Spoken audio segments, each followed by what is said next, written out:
The Bible Study Podcast, episode 426. Today, the Bible Study Podcast continues the study of the Gospel of Matthew in chapter 9.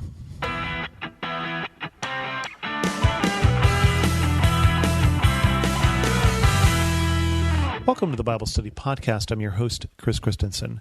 We started chapter 9 last week, and we're going to continue on with chapter 9 and verse 14. Then John's disciples came and asked him, "How is it that we and the Pharisees fast often, but your disciples do not fast?" Jesus answered, "How can the guests of the bridegroom mourn while he is with them? The time will come when the bridegroom will be taken from them, then they will fast. No one sews a patch of unshrunk cloth on an old garment, for the patch will pull away from the garment, making the tear worse. Neither do people pour new wine into old wineskins. If they do, the skins will burst. The wine will run out and the wineskins will be ruined. No, they pour new wine into new wineskins, and both are preserved." Now, I don't know how many wineskins you happen to have around the house, but if you do, you may know that an old wineskin is not as elastic as a new one, and that a new wine may still be fermenting and will potentially let off gas, and therefore will stretch the skin. And what he's saying here is there are old things and there are new things. There are old rules and there are new rules. And sometimes things don't fit. And he gets this question because the disciples of John the Baptist, come to him and say, "What's the story with fasting? Are you against it? Are you for it? Should we be doing it?" I mean, this is a real honest question. It's a very good question. Unlike the Pharisees, these are not people trying to trap Jesus. They want to know what's going on. He says, "We see that you're doing things differently than we're doing them. Maybe one of us is doing the wrong thing. So let's talk it out. You know, John is your cousin. We know you're close. We know that he has great admiration for you and has proclaimed your ministry is greater than his. But what's the story with fasting?" And he says, "How can guests of the bridegroom mourn while he is with them?" So basically, it's party time. Jesus is here, and it's time to be with Jesus. This is not the time to fast. He's not saying there's anything wrong with fasting. He says, in fact, at some point, the bridegroom will be taken away. Jesus will be taken away. And then they will fast. They will do just like you're doing, but not now. This is not the time. I think of Ecclesiastes, there's a time for everything, a season for everything. And this is not the season for fasting. What is the purpose of fasting? Fasting is a discipline. Fasting isn't just a diet under other names. Fasting is a way to do without food, to discipline your body, to say that other things are more important. Right? When Jesus starts his ministry, he starts it with a fast, with a 40-day fast in the wilderness before he goes and does anything else, before he goes and calls disciples, before he goes and does miracles, before he goes and does teaching. He spends time with God and he spends time fasting. It's a discipline. But he's saying it doesn't fit right now. And things that don't fit, he talks about old wineskins and new wine, old shrunk cloth and old and new garments. We don't want to just take things from the old things the way they were and put them on this new life. I think in a similar fashion, you may find that some things that you have always done, some things the way that we have always done them, in my life, in my family, in our house, in our homes, in our companies, in our churches, some of those things that we've always done it that way don't fit and should be discarded. I'm not trying to say that that old hymn is no good anymore or that old tradition is bad, but it needs to be re-examined because the new has come. And that's what Jesus is saying. The new is here. The bridegroom is here. What a special and important and amazing time it was to be a disciple of Jesus then, just as it is now. And we should continue to examine what belongs, what fits with that new life, not the other way around, not to make the new life fit with all those old things. Goes on. While he was saying this, a synagogue leader came and knelt before him and said, "My daughter has just died, but come and put your hand on her and she will live." Jesus got up and went with him, and so did his disciples. Then a woman who had been subject to bleeding for 12 years came up behind him and touched the edge of his cloak. She said to herself, "If I only touch his cloak, I will be healed." Jesus turned and saw her. "Take heart, daughter, he said, your faith has healed you. And the woman was healed at that moment.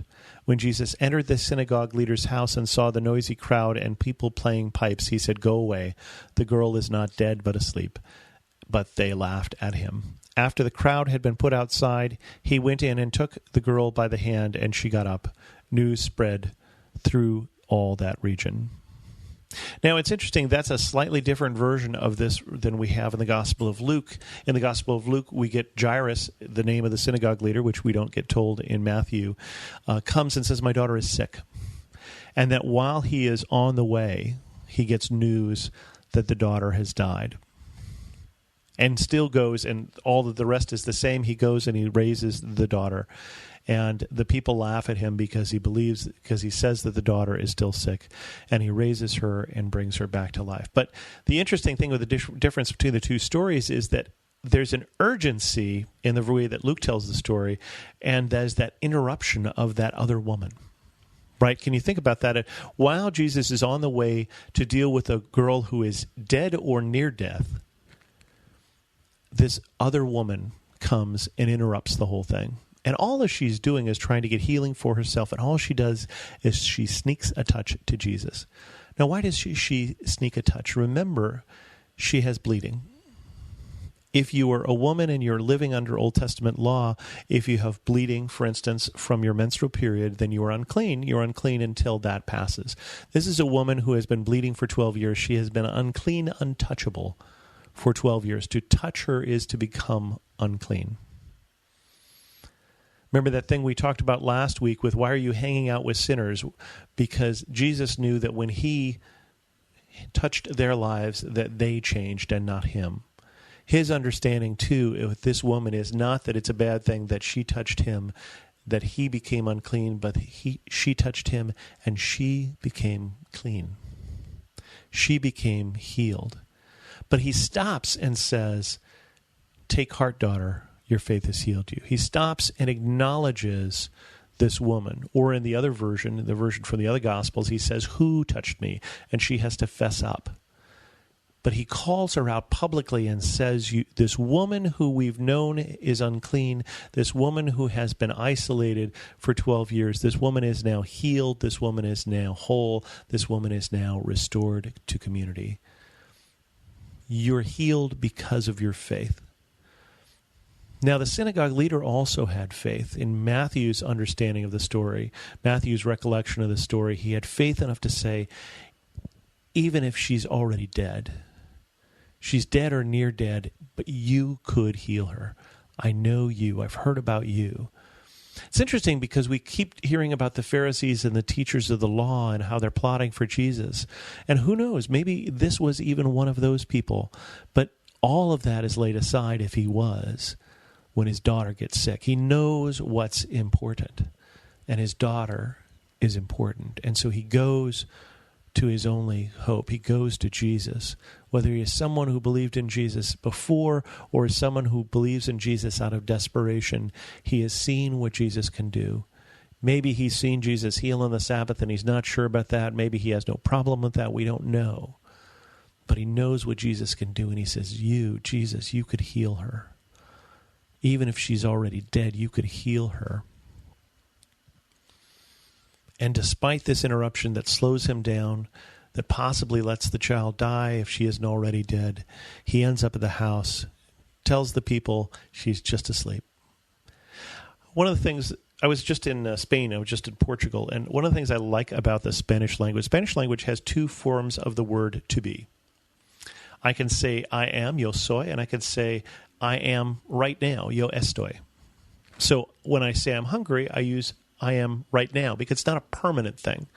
All the things that are permanent about me, I am tall, I would say yo soy. I am tall. I am in a way that will not change. Yo estoy. I am in a way, but it will change. When you say in Spanish, I am dead, or he is dead, you use the temporary form. You use the form that has hope that it's not a permanent condition.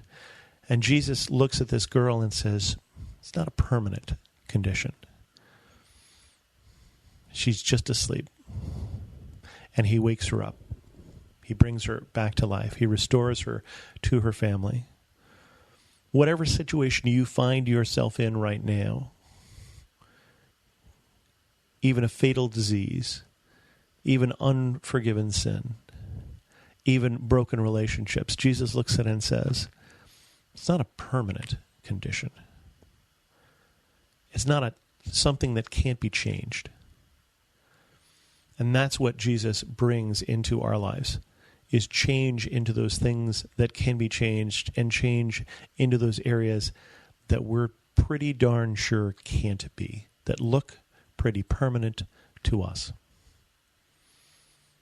With that, we're going to end this episode of the Bible Study Podcast. If you have any questions, send an email to host@thebiblestudypodcast.com, or better yet, leave a comment on this episode at thebiblestudypodcast.com. You can also follow me on Twitter, Pinterest, or Instagram as Chris2X. And as always, thanks so much for listening.